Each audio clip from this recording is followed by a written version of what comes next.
As Stephen mentioned about the thousands of cases reported in the last financial year, half of those actually are from businesses. Let's have a word now with David Horn. He runs Cyberwhite, a security company for small businesses. David, you're on BBC Radio Cumbria. Good morning to you. Why are companies being caught out by fraud? Morning, Mike. Well, that's a great question.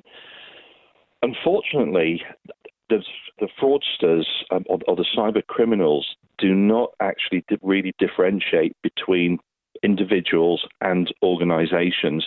The only key part that kind of makes businesses more attractive is that generally the gains are more significant. But they use very much the self-same techniques, but with some enhancements. So, for example, what they try to do in a lot of cases is one of two things. They will try and get businesses or people within businesses to click the links in the same way that they might target you or I, or your mum or my mum.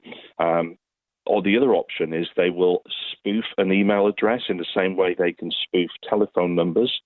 And this is called, very often called CEO fraud, where what they will do, they will send an email into the business asking for a payment to be made very quickly to a supplier and provide the bank details.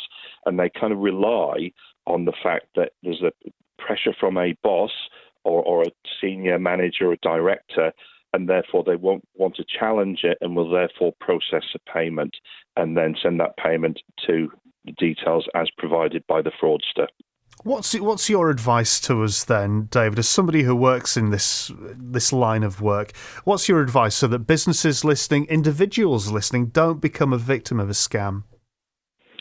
I think if you're in a business then and you get a request for something that would appear to be out of the ordinary, check it.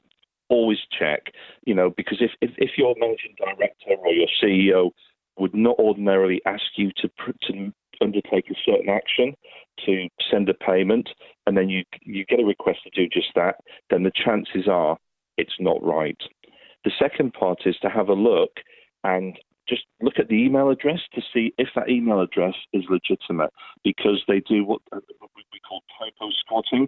So it may be, I don't know, bbc.co.uk, and they might put bbbc.co.uk and rely on you having that cursory glance and it looking legitimate when actual fact it isn't.